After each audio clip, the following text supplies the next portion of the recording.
welcome to our first podcast, Bring Your Own Banter.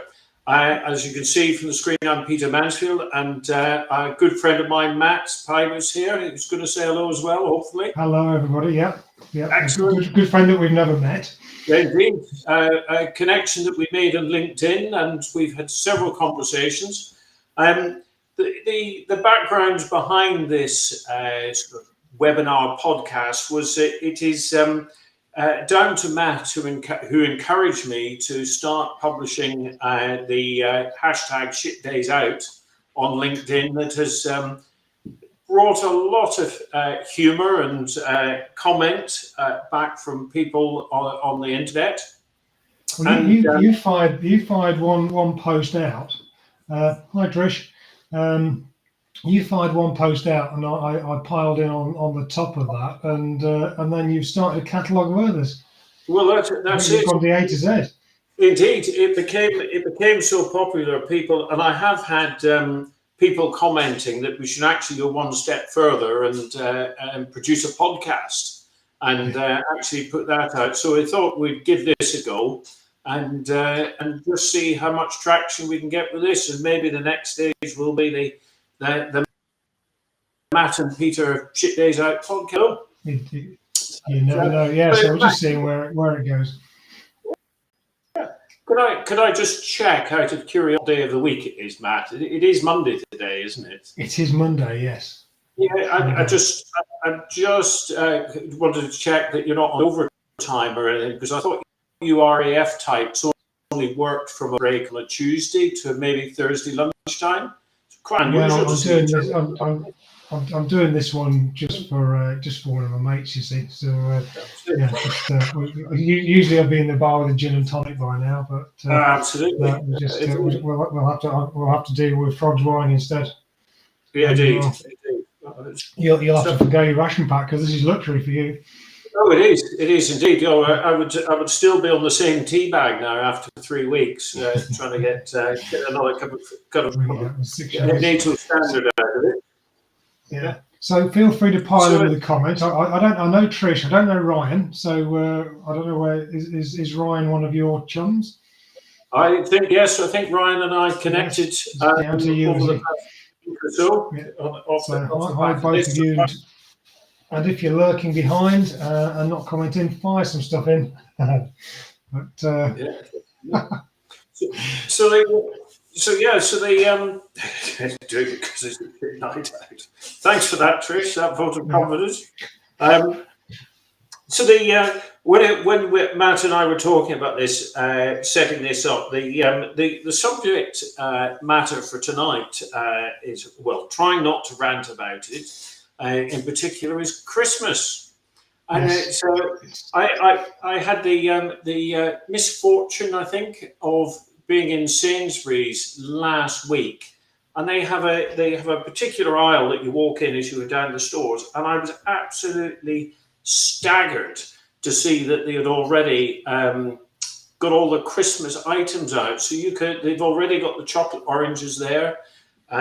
Christmas cards there, Christmas wrapping papers there, and I just said, and then I was chatting to Matt, and actually he's hidden it, but Matt did have he's already shopping for Christmas, because he had bottles of Baileys and I can go better than that.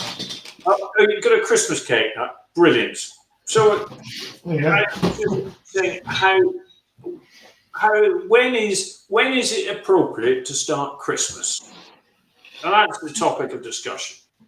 Yes, well, I mean, Sainsbury's are late. If you go into that quality store that's known as B&M, it's they've started their Christmas now for about 3 weeks. They'll be starting piling Easter soon. Yeah. So as soon as they get about 5 weeks out from Christmas, they switch their stock. But yes, Christmas is starting earlier and earlier and earlier. We used to not be allowed to celebrate it until after my son's birthday, which is the 28th of October, and that's the latest one in their family. But my wife has gone beyond or above and beyond the Call of Duty this year, and we've got a Christmas tree thingy-shaped thingy up on the wooden door, which you probably saw. Hi, Dan. Yes.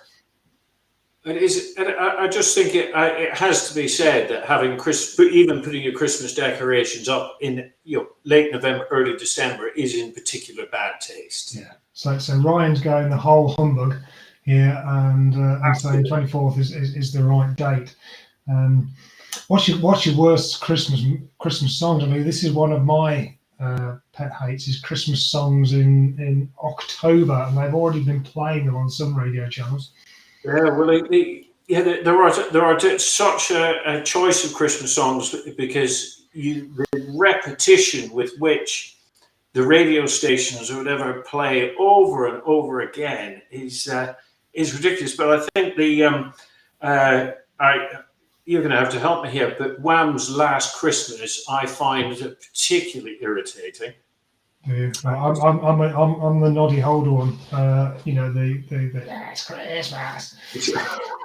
Apparently, he was on the radio a few years back, and he says he gets a nice little fat check for about 25 grand every year through the royalties from playing that song. So I mean, it can't be that bad.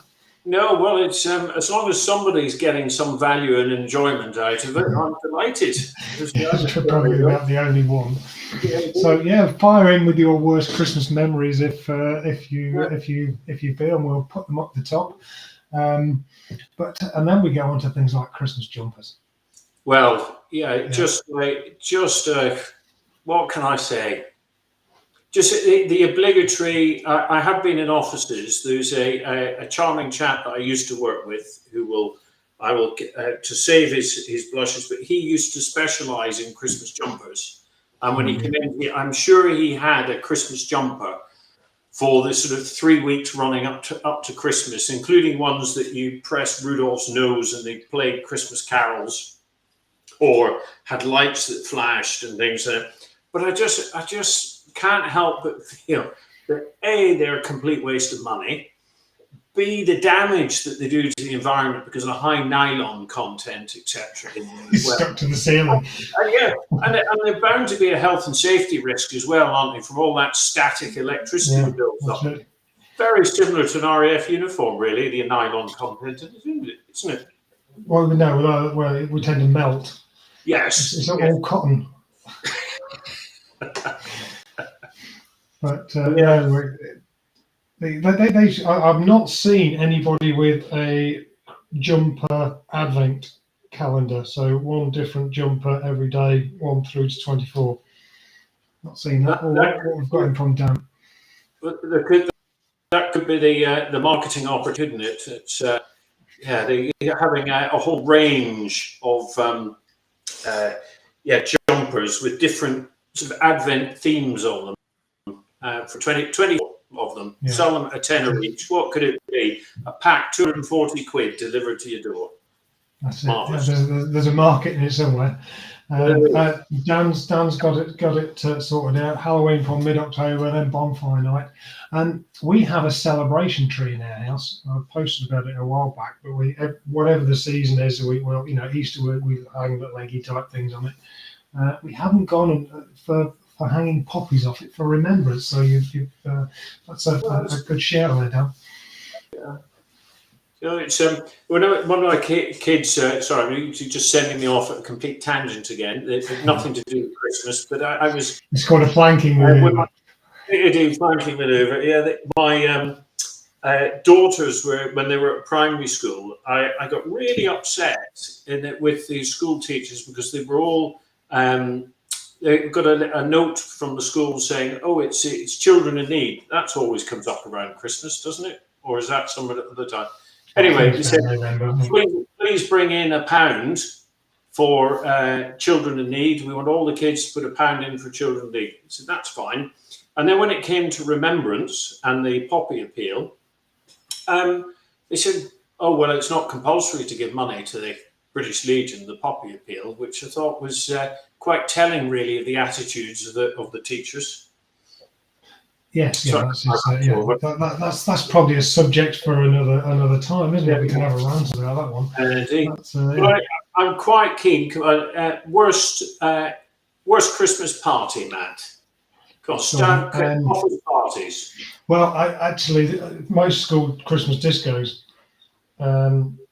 you could put as the worst parties because sort of everybody's sitting around the edge of the dance floor, nobody going into dance, me included. Definitely the school Christmas parties. Your mum and dad buy your ticket, and you march to the hall, and the only thing you've got there is fizzy drink and I don't know, jelly babies or something like that. But no, that's school Christmas parties definitely out for me.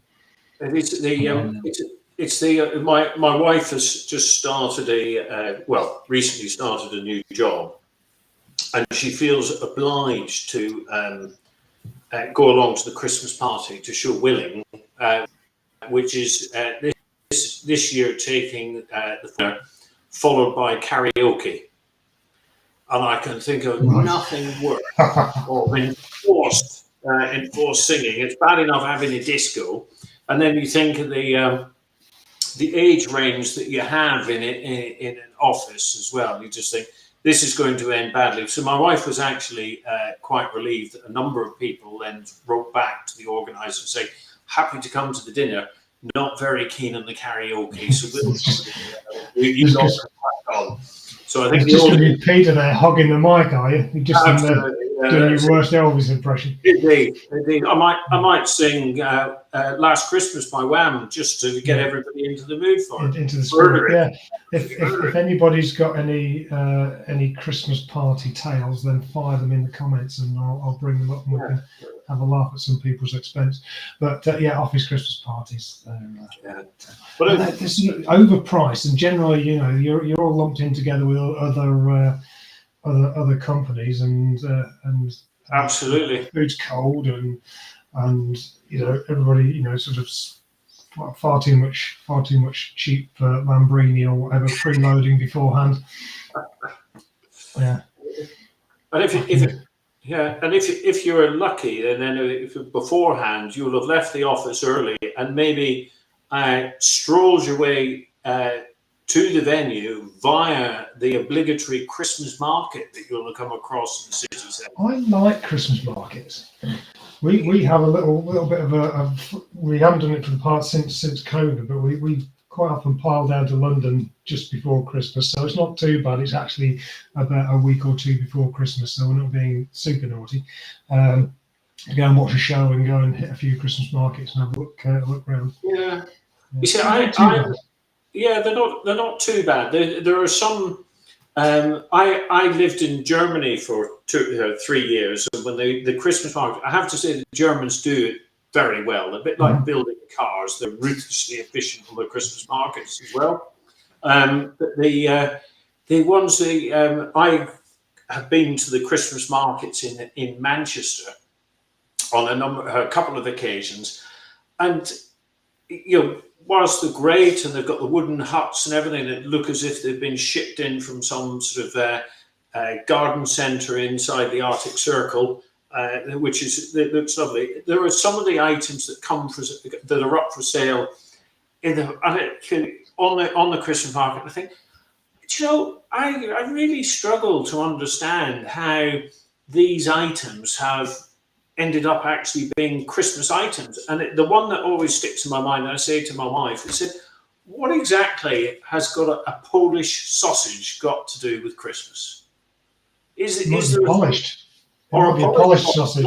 Good polished sausage. Polished especially for Christmas. Indeed. Yeah, indeed. But I really struggle to understand that. And then of course, you end up then having you take it in and you think, well, it's Christmas, I'm going to have glühwein. Don't generally like glühwein, but because it is absolutely hissing it down with rain, I'm going to I'll partake of the glühwein, and you pay for the glühwein, and then you've got to pay a deposit for the cup as well. Which I think is a nice feature. nice gesture, festive gesture. Yeah, but then you can understand it, because I have been in offices in Manchester, and you go to make yourself a coffee or something, you open the cupboard door next to their sort of cafe area, and there's the glühwein mug that somebody has obviously helped themselves to. off one of these markets. And forgone their deposit. Absolutely forgone the deposit for the cherishing this mug, which would undoubtedly be next to a mug saying "Best Dad in the World" and some other mug deformed on it, missing a hand. Yeah. Just going slightly off tangent, my grandparents used to have a mug that was like a half a mug, so like a semicircle, and with the slogan on it, "You asked for half a cup of tea." That was we could probably do a whole session on cheap tat. Yeah. For example. Oh God, yes. But yeah, the price it's just an excuse to pile up extra money. You know, you might be having your polished sausage normally, and for a couple of pound, but take it to a Christmas market, £7.50. Absolutely, and it is, again, just coming back to clothing. It is obviously obligatory to buy one of those sort of elf type hats that's got the tag things that you can tie under your chin, just in case there's extremely high winds or something. I'm sure you've got a wardrobe full. Yeah, maybe. Next subject. Yeah, next to my stack of Advent Christmas jumpers. They're there. Perry Como collection. Absolutely indeed. Yeah. But then there's just moving swiftly along. We've got one thing that really bugs me, and that's the Christmas crackers. Oh, well. Absolutely rubbish toys you have in Christmas crackers. Trish, behave. Yes, I did. But you can polish your own sausage. Yes. Yeah, you were very only you would come up with that. Terrible. Glaswegian lass.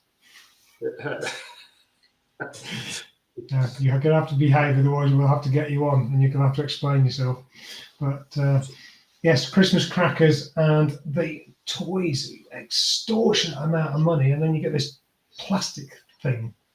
And I was going to say the extortionate amount of money for just paper, and a very timid attempt at a firework that will create a small crack. Yeah. When you pull it, just or not, as the case may be. Yes, indeed. So, would you like to give us a rundown on your top 10 worst toys in Christmas crackers? The curling fish. You know, that curling fish that you stick it in your hand and it tells the fortune. Yeah, right. Yeah. It's sort of I haven't no idea what a piece of plastic has to do with telling that I'm a cold fish or a stud or whatever. Yeah. So that's number one for me. Number two is the pen that never works. Yeah. The screwdriver that will come out, there'll be a little screwdriver, and somebody around the Christmas table will say, "Oh, that'd be really useful for tightening the screws up in your glasses." Will it? I don't know. I've never known the screws in the side of my glasses come loose. Yeah, but they don't fit anything else. That must be what it's for. Yeah, certainly of no use to man the beast. Anyway. No, and then you've got. We'll come on to the jokes in a minute, but then you get things like tape rules. I was just about to say, Dan, you came up with it. You beat me to it. The plastic thimble. And I think probably the most useful thing is a can opener. You get a bottle opener sometimes. Yes, bottle openers. Yeah, that would be about the most. I have had a sewing kit, which I suppose if I'd still been in the army, I would have squirreled away somewhere. What's that? Don't you have a Batman to do that? No. This is the modern British Army. I have to know. Okay, you can do your own sewing, do you? Absolutely. Yeah, sewing kit and that plastic frog. You push the back of it and it leaps. Oh God, yeah. God. You've got a drawer full of those as well, have you? Yeah, I'll beat you this time, Dan. Dan's RAF, you see, great minds think alike. Well, fools seldom differ. But there we go. Okay. Yeah. The worst ones that I had was my mother has an eye for particular eye for expensive tat, I think is the best way of describing it. And she came for Christmas. My mother coming for Christmas is would make the moving of all the UK armed forces to Australia in a long weekend look a simple logistic task. Right. But trying to get my mother the 150 miles from where she lives to our house is just purgatory. But she turned up this particular Christmas and insisted that this big box of crackers had to be private placed. Don't worry about the turkey and the Christmas pudding and everything. We had crackers, and they put these crackers down after we'd finished the meal. And you know what it's like. You've drunk to eat too much. Put the crackers down, and she insisted that we pulled all the crackers. And I forget, there was about 10 or a dozen of them. Somebody was called Bent will be able to tell me exactly how many there were, because when you pulled each of the crackers, it had a bell in it, a little handbell thing, and each one was a different pitch or tone or whatever it was. And then the back of the box was a music sheet, and all the bells were numbered 1 to 8 or 10 or whatever it was. And the idea was then you gave everybody at least one, if not two of these bells, and then you had to try and play this tune on the back of the thing.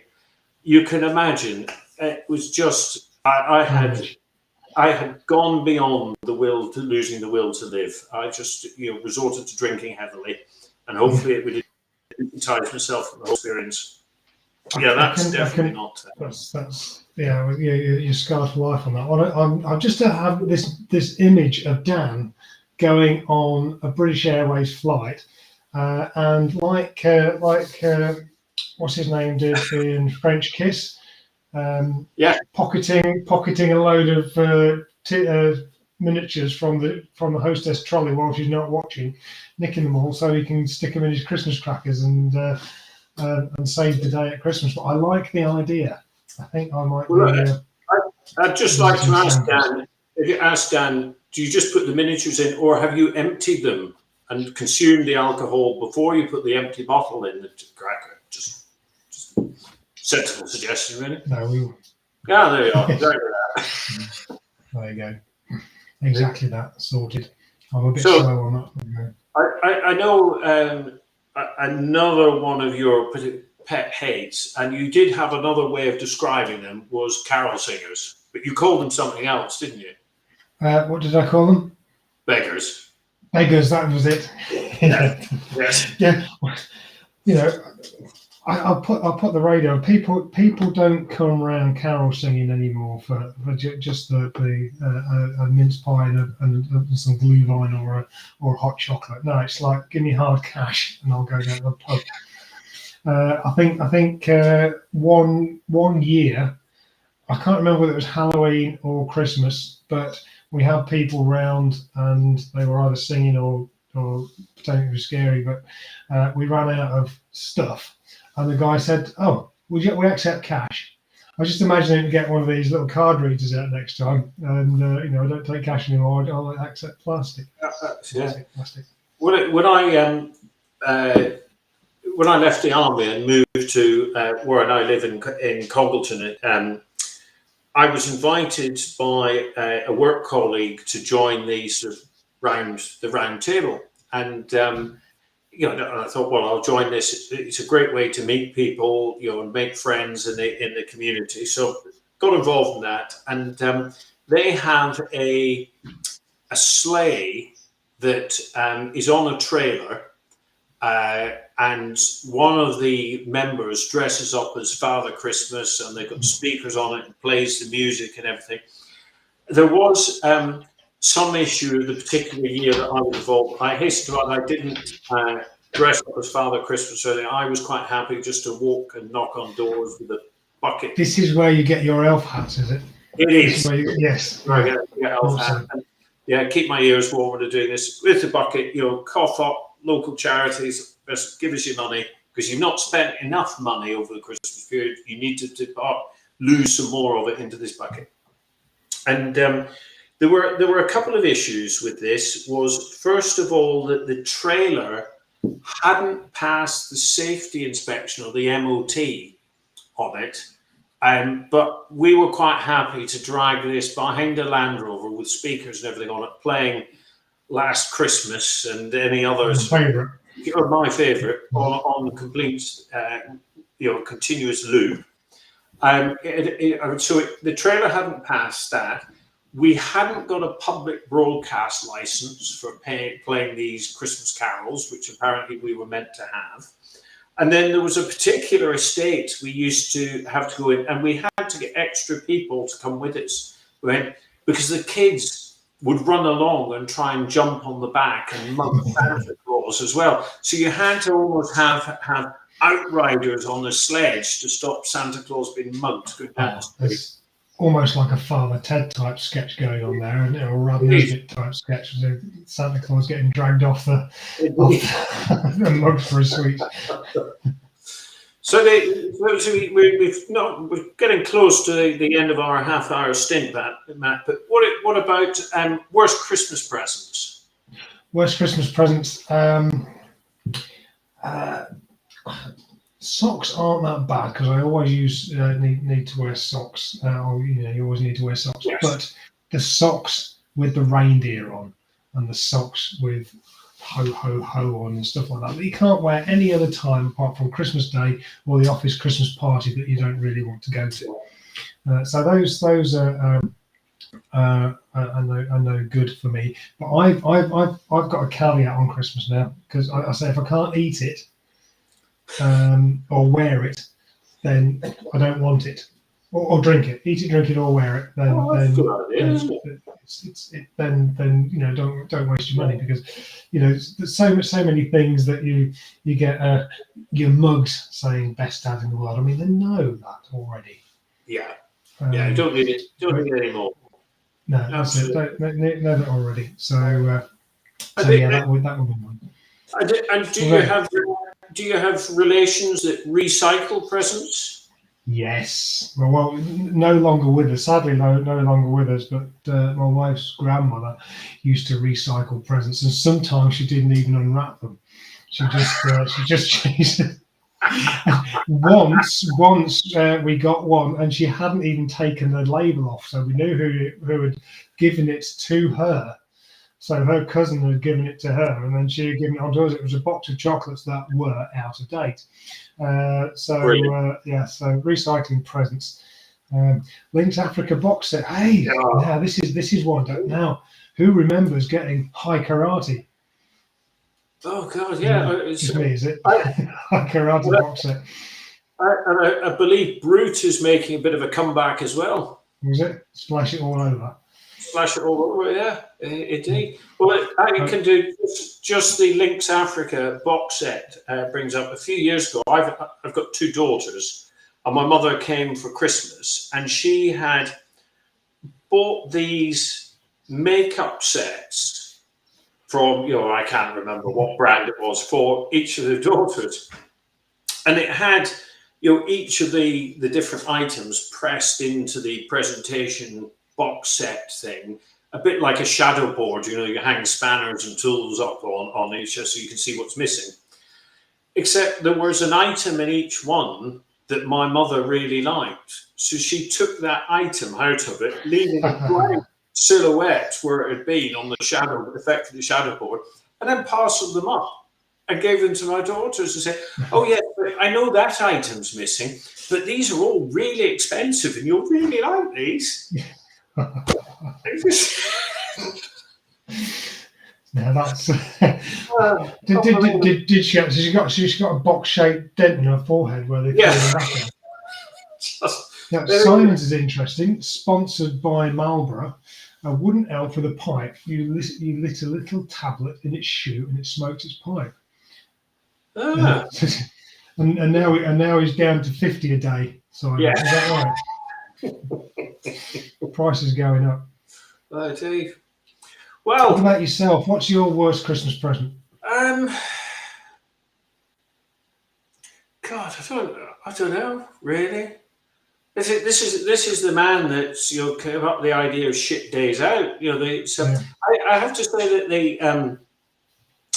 the thing, just going back to the socks, is I have never had to. Think I've never. My wife has never bought me boxer shorts or underwear or anything like that, because my mother just constantly buys me boxer shorts. And just think, every birthday or Christmas, I'll get something. Oh, and a couple of pairs of boxer shorts. I can only assume that she's terrified that I'm going to get knocked down or something like that, and not be wearing clean underwear. Some dirty underwear or ripped underwear. Or, here I am, 55 years old, and my mother's still buying me my underwear. And she said, "Are you wearing the Mickey Mouse ones today?" Well, that didn't do too bad, did it? We've hit just over half an hour. We set an agenda of Christmas, and we didn't have any script or anything like that. We're just two blokes rambling, and I don't think we did too badly. Fantastic input from those people that watched, and a little bit of X-rated input from Trish. Yeah, and then we were away, home and dry. Well, maybe we can coerce Trish to coming in and making this a tripartite arrangement. You potentially, because I'm away on the holidays next week, you can grab Trish in and do it. There you go. We could go at that, couldn't we? Yeah. Yeah. Well, but anyway. Yeah, Matt, thank you very much for your input. Thank you very much to everybody else who's dialed into this. It's been very enjoyable, even though Matt's on his holiday next week. We're going to try and do this every fortnight, aren't we, Matt? So we'll be back in a fortnight's time with some other rant. Pointless ramblings. Yeah, indeed. So have a good evening, everybody. Take care. Good night. Good night, everybody. Thank you very much. Cheers.